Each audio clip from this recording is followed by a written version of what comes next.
Hi, I'm Liz. And I'm Rhea. Welcome to Karma's My Bitch, a podcast about love, Sex, connection, abundance, joy, purpose, peace, and how life isn't simply the stories we tell ourselves.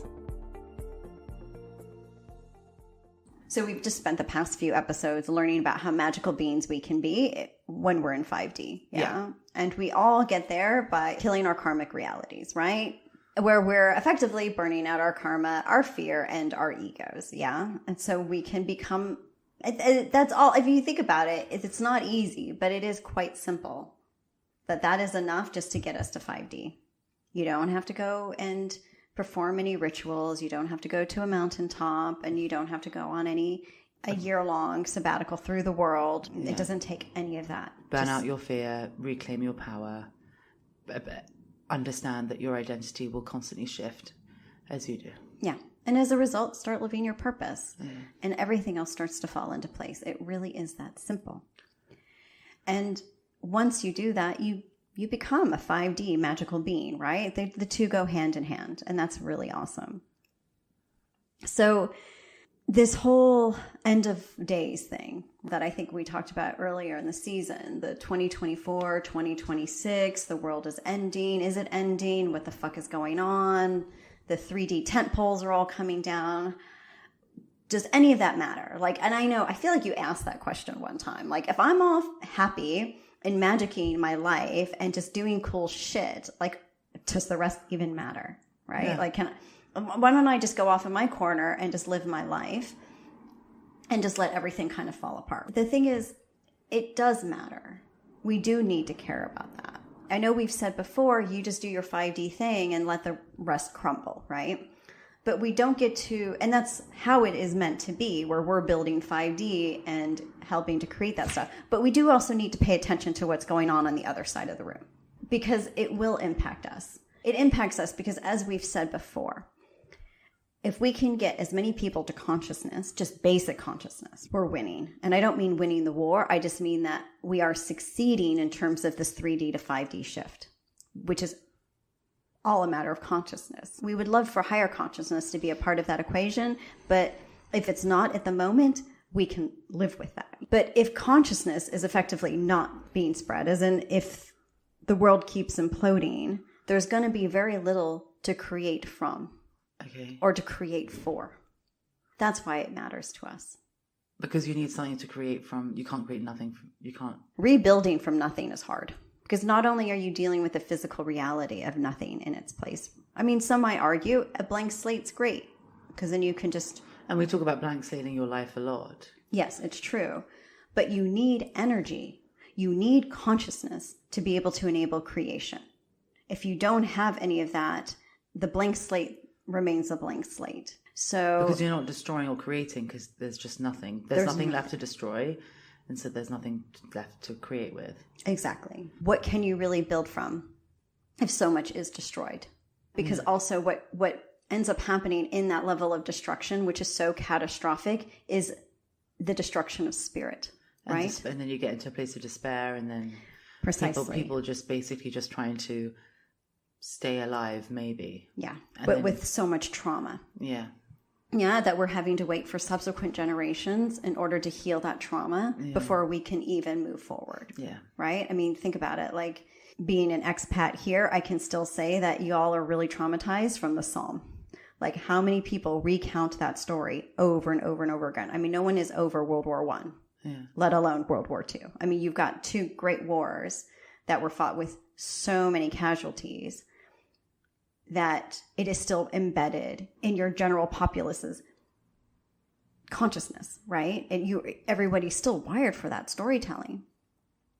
That it takes a really long time and multiple generations to be able to heal that. So when we're thinking about all the destruction that this end of 3D is creating, we're also going to really have to deal with the aftermath.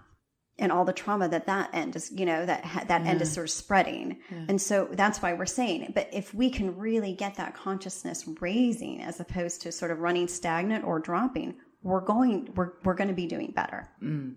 But I guess also no person is an island. So what impacts one will always impact Always. All of us, to some degree or another. Yeah. In the famous words of your poet, John Donne. You keep quoting things that I should know and don't go on. I'm obsessed I had to remember what Battle of the Somme was. It took me like 10 seconds to be like, what was that? Oh, yes, okay. No, yeah. And then I was like, oh, God, that was a really sad story. Oh, gosh, it was devastating. Yeah. I mean, it is great. It's devastating. Yeah. But it will always impact. Always. We are one, right? So what impacts one of us impacts all of us, which is why we keep saying, strive for your happiness, because having one happier person in the collective means the collective as a whole is happier. Yeah. Having one more traumatized person in the collective means the collective as a whole is more traumatized. Mm-hmm. And so you need even more happy people, and on and on and on it goes. And it's something that I know I've spoken about a lot, is that actually the devastation that going through my karma wrought on my life, it is a very simple process, but a lot of my relationships had to fall away, or seemingly fall away. Mm-hmm. And I had to go dark, and I had to do a lot of shit that really fucking hurt. And more than that, when I lost my identity, when I lost a lot of my ego, that was shattering who I thought I was. Mm-hmm. And until I was able to really be okay in the uncertainty of I can be whoever I will be, it was not easy. And I'm still sometimes, and I know we spoke about this a lot in season 7, we spoke about my eating disorder stuff. We spoke about my suicidal stuff. There was a lot of shit that I had to go through. Yeah. And that does stay until you're able to heal it. Yeah. So, and the thing is, as we always say, that it's not like we're creating new pain. Mm-hmm. We're just almost reliving the unhealed pain over and over again. Yeah. So I'm not saying that it's causing more suffering. I'm just saying it's prolonging existing suffering. Yes. And that's why we were asking people to heal their shit, because the more you heal your shit, the more it makes a difference. So yeah, being conscious in ourselves matters, as we've said. It's how effectively you heal. We've spoken about this loads of times now. I don't need to go on about it anymore. Living our purpose, because in doing so, you infuse your world with joy, and you're in your sweet spot. I don't know how else to explain it other than that. Yeah.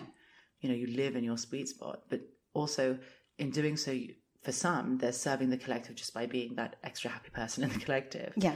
But for others, it's really helping bring our world into that space. Yeah. But weirdly, what I've noticed that you've kind of stopped saying 5D oneness. And I don't know why. You're just kind of going from 3D to 5D, and I don't know why. Yeah. It's because we really are, now that we've moved far along enough in our learning, right? And what we're sharing, that it's not about oneness anymore. It really is about fifth dimensional consciousness. Which is, oneness is only an aspect of fifth dimension. One aspect of, that was it's the gentle way of moving into 5D. So as we're talking about karma, as we're talking about moving out of that and divesting ourselves of our egos and stuff, we're coming into oneness. It's very gentle, right? It sounds really nice. Yeah. And because we're at one with ourselves. Consciousness. Right? It's consciousness. It's beautiful in that respect. It's one of the most accessible features of the foundation of 5D. But there are others, such as respect and harmony and fun. Yeah. I remember that one now.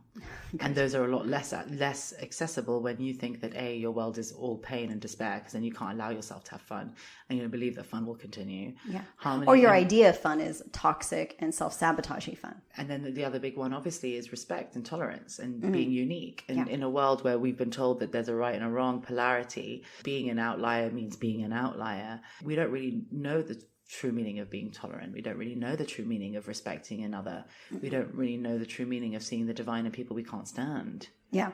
And not in a kind of like peace and love or all a hippie way, but in just like, you do you, babe. You doing you has no impact on me. Yeah. Right. Which is even harder when you were in more intimate relationships. Yes. Absolutely. But it's funny, we say that no person is an island, and yet you can still do you. Yeah. And you doing you still does not impact me. That's actually a really elevated way in which one can exist, and we have not been able to do that. But exactly. I don't know, in any partnership, in any relationship, whatever it is, allowing the other person to be beautifully themselves, but still coexisting with them and taking the beauty of the connection. It's difficult. We always try and mold the other person to be who we want them to be. No, you'd be surprised. I actually find that it's really easy, because you're only going to attract those who share your values. Now remember, relationships in 5D are all values based.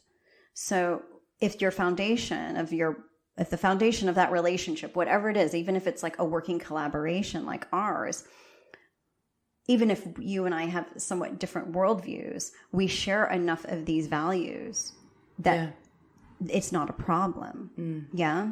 I mean, I think kind of what you're talking about, or what you're imagining, are a couple of people, or however many, who have diametrically opposed views trying to come together. That may not actually happen, and that's okay. We don't need to. But we can hold space that other people do have diametrically opposed opinions to us, and that doesn't make them any less of a person. No, not at all. Exactly. So we are ready, as we've moved through this, we are ready to start seeing everything in a much broader, more expanded way, that we don't have to talk about just oneness and at one-ing. But to get there does require us to end where we were. And I'm wondering whether that's why we're seeing so many like apocalypse predictions coming out of the woodwork, like the whole like Nostradamus stuff of late. Yeah. You know, where we like, you know, a lot of stuff are coming about like Judgment Day, like we're here. And when I hear about it, I kind of think to myself, well, yeah, this world is ending. And we're about to move into something else. Just like on a personal level, when I was in my karma and I was in everything, and I was so worried about change and everything, it felt like a death, and I didn't want time to run out on me. But in some ways, time did run out on the person who was stuck in 3D. Okay. She did die. And someone new was born in her place, just remaining in body. And in some ways, I kind of think that's what's happening on a bigger scale, if that makes sense. But is there why there's been so many kind of predictions now about like Judgment Day and like Apocalyptic? Yeah, isn't it funny how everything was like 2020, right? Much like the 2012, and then 2021 came, and then everyone, and then people were joking. There was those memes. Was it really 2012 or was it just 2021? And people inverted the numbers. We've been swimming in these apocalyptic years for a few years now. I mean, I would say that it's been since 2019 that we've been sort of we've been greeting the apocalypse. Because it was never like a wake up one day and the world would be on fire. It was always going to be a series of events that would be forcing us to come into consciousness and make the choice. Do we want to continue to live in separation, or are we going to choose oneness, right? Are we going to continue to allow 3D consciousness to rule our lives? And or fuck us over? Are we going to be willing to try for fifth dimensional consciousness? Yeah, which on a much more like less spiritual speak is just, are we going to look at all the systems and things in place that have kept people in fear and out of their power and enslaved and choose something else? Yeah. So exactly. Whether it is choose freedom. Yeah. And it's not necessarily like, oh, you know, like go onto the streets and Braveheart the shit out of this. That's not what I mean. Or purge. Yeah. It looks more like the purge. Yeah, I don't mean anything like that. I just mean like, you know, I don't need that to rule me anymore. I can make my own choices. I can take all the best bits of my life and enjoy them, but they don't need to come at a cost. Right. Effectively. Or any more than what I've already paid, which was already too much. Exactly. And I think, like, you know, I can't talk about separation anymore. Like, honestly, I just don't have the energy for it. I'm really sorry. But I do think it's just about being able to really learn, can I just follow my heart, and will I be more than okay as a result? Yeah. Can I just follow my heart? Or, in other words, can I also just do what I know is best for me to my very core, right? Like, for some who might find following their hearts like an uncomfortable phrase, it really is about following and always doing what is best, even if, as you've said before, you know, even if it makes you an outlier, even if it means it makes you unpopular, right? And the thing is, I just think it's really important just to add here, like, and I used to say this a lot, I remember, we're not ready until we're ready, right? Sometimes you need these big things. Like, the whole point of the fuck this moment that we talk about is that, for me anyway, the first time it was like, anything is better than this. Yeah. You know what I mean? I had to get to that point, which means that, like, it's not like if you don't take one opportunity, then you miss the boat forever. Like, I know in last episode, we were talking a lot about like fate and the intersections of fate and how things move and choices and things like that. And luckily for magic, we can quantum leap them anyway, apparently. But in general, I'm looking forward to my next quantum leaping adventure. Yeah. Okay. But like in general, we're not saying that there is only one chance for something. It is not a test you can fail. It's not something that you can make the wrong choice. When you're ready to make it, you make it. When you're not, you're not. And that's part of the kind of tolerance harmony thing. And being at one with oneself is knowing when the time is right. So you're not going to like what I'm about to say. You're going to disagree with me. No, I'm not going to disagree with you at all. I'm just going to kind of caveat what you're saying, right? which is because the apocalypse is pretty much happening. Yeah. It is in real time. It is not over. It will be over by 2024. Again, it's a series of events. Wait. Start of 2024 or the end of 2024? No, it will end. So the apocalypse will end in 2024. In 2024? Yes. Sorry, just you know the timings. I like being specific. Yes, I know. Yeah. Several months. By what then? Yeah, it's like several. What does several really mean to you? Well, because it just means something entirely different. So when you say the apocalypse will end by 2024, you mean as we go into 2025, the apocalypse will have ended?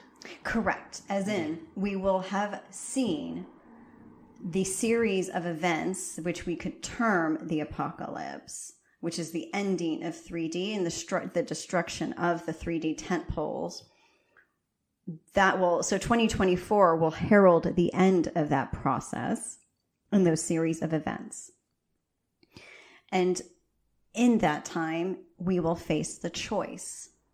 Do we want to continue in that destructive phase, or are we going to be willing to go the 5D phase, which is can we build from this? And how do we make that choice? Is it a personal choice or is it a collective? Well, it always starts with the individual choice. I want more than what I have now. Yeah. Even if it's unfamiliar, even if it's uncomfortable, but I can recognize that there are possibilities that lie ahead, which I may not necessarily fully see or understand. Is it like a cosmic vote? It is a cosmic vote. Yes, effectively, yes, because it is based on consciousness. So then what happens if the vote goes to fuck 5D? Yeah, I'm okay. What happens? Well, we're eternal beings. Because we are consciousness. Yeah. So, we just live out our lives the best we can, and humanity will just eventually cease to exist. Oh, wow. That's real depressing. Well, that would take a long, long time. Let's be fair. Okay. People are still giving birth. It's not like it would happen tomorrow. Again, like when people sort of envision the apocalypse or judgment day, it's like it all happens in a day. We have 24 hours to make a decision, right? Or it's purge time and then we all go back. It's more like, no, it's a series of choices, as you said, that you make in your life. Do I want things to get better? Am I willing to make the active choice to make it better, so I'm no longer its victim? And can I keep doing that for my betterment? And I'll just keep going and going from there, right? But at some point, humanity has to make a choice. It either wants more than what it has, than what it knows. Or it goes back to what it's always known.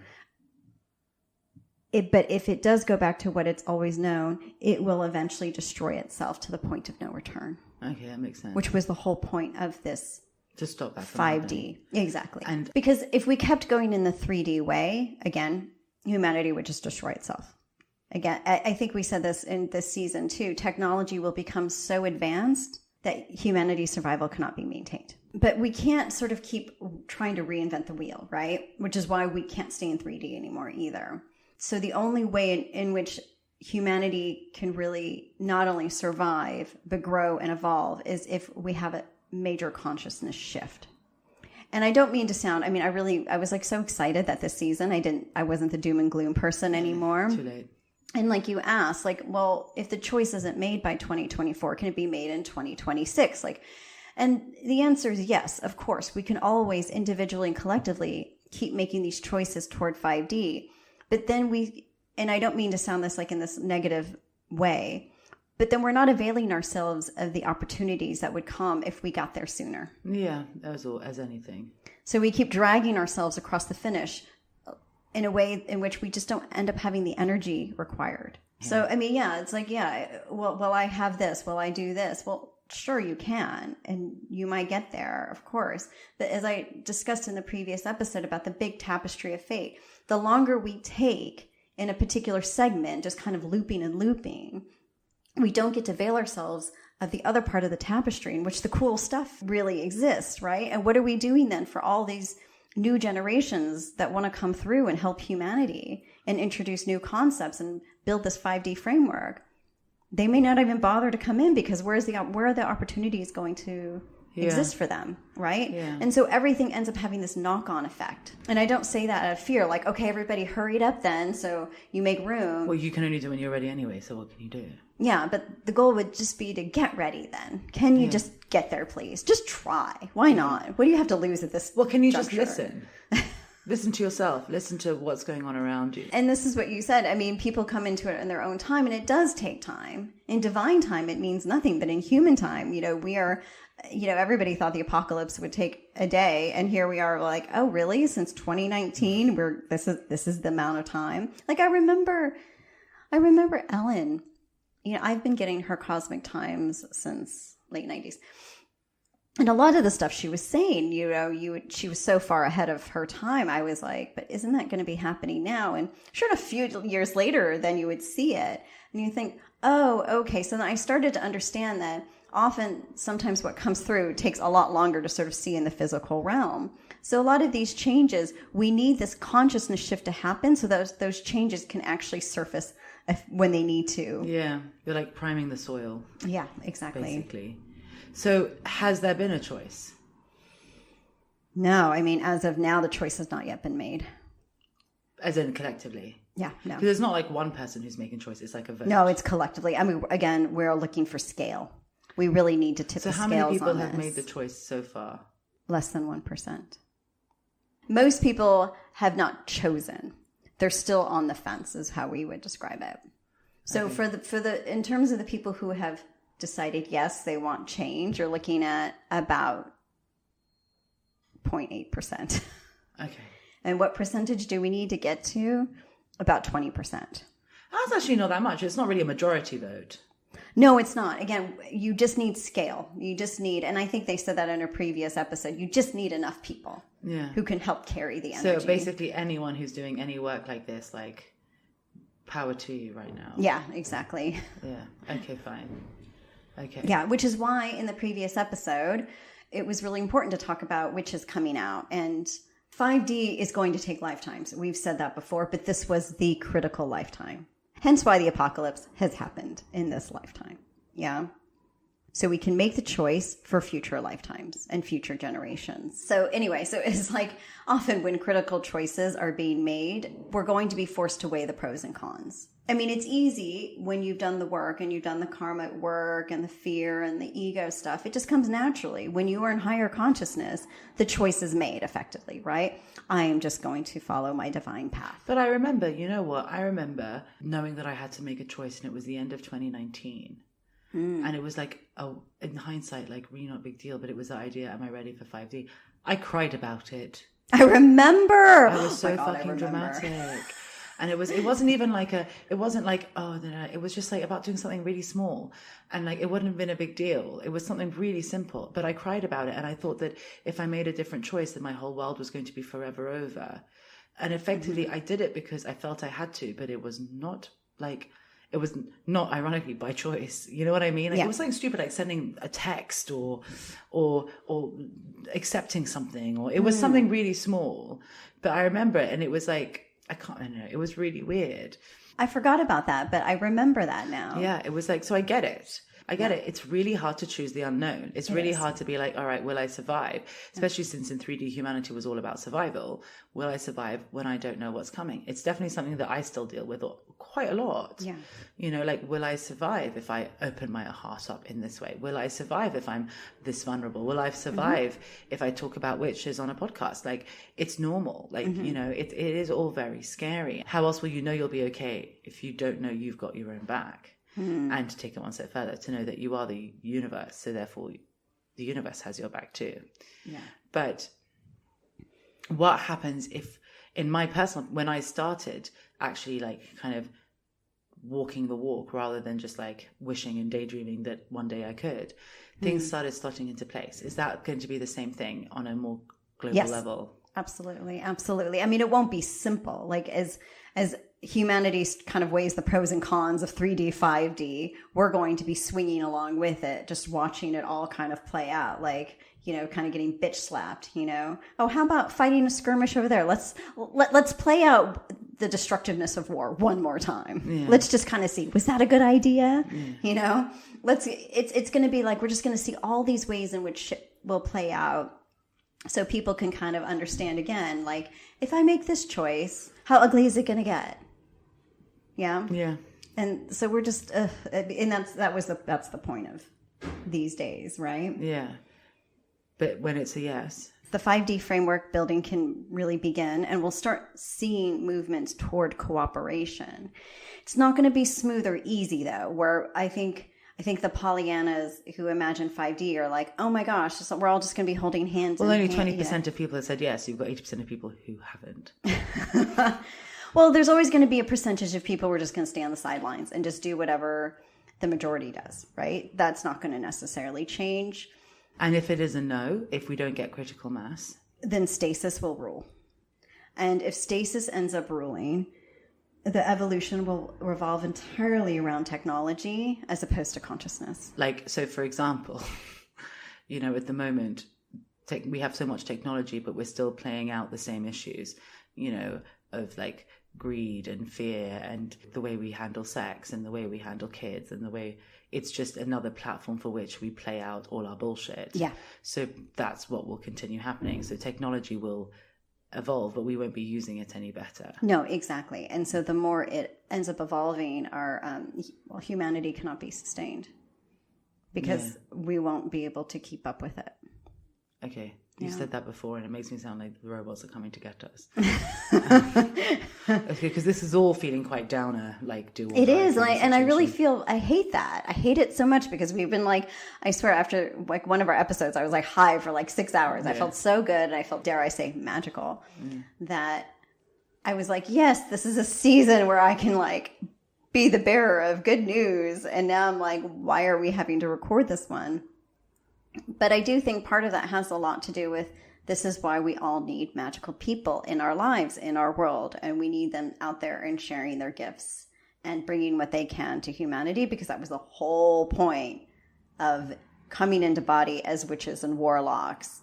But it's the reason why it's time for everybody to come out of the closet and live their magical lives and spread their joy and spread their light and just have fucking fun. Don't just stay home and contemplate your misery or navel gaze or start scratching at another wound just so then you can just explore another trauma. Just so you can feel like you're doing something. Go do something. Exactly. Actually, just go do something. Well, I think we all want to live in joy. That's why we're scratching at all the trauma. So not that I would ever say, it's not about spiritual bypass, but the more you live in joy, the joy begets joy. Yeah, and the easier it is to actually then examine some of that stuff. Now, we're not talking about escapism, where then you never self-examine, but the two can go hand in hand. Yeah, if you're not coming from a place of woe is me, you can look at something far more objectively and move on much faster. Yeah. Be like, oh, cool, yeah, that makes sense. Oh, okay, fine. Yeah.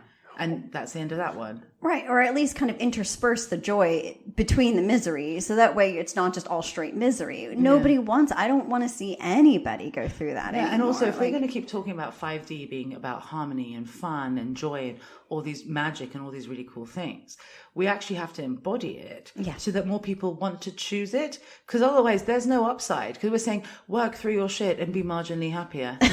No one's going to choose it, especially if we're like weighing up pros and cons. It's going to be like, you see how I live, you see how happy I am, you see how much joy I have and how like great my life is. Come join me on this side. Yeah. Give people a pro. No? Yeah, of course. I mean, there's only upside to spirit and our divinity, right? I mean, that's kind of how you would say it. And I'm like, just go have fun. Off. You're like, I was going to have fun. And I'm like, yes, there's upside to our divinity. Yeah. Oh my God, I am so lame, man. I'm so boring. I'm so sorry, but that's not that we can't finish with there's upside to our divinity. It's if you go and live. I guess the more you live, the more you are likely to move the needle towards more joy. Just the more joy there is in the world, the more joy you will choose, and the more joy people will choose, because they're having more fun with you, therefore they're experiencing more fun, therefore they want to experience more fun on their own. I mean, it's just a multiplier effect. So just go live your fucking life. Can end on go live your fucking life. Thank you for listening. For more information, articles, and inspiration, find us at karmasmybitch.com and at karmasmybitch.insta. And if you liked what you heard, please subscribe and leave us a review.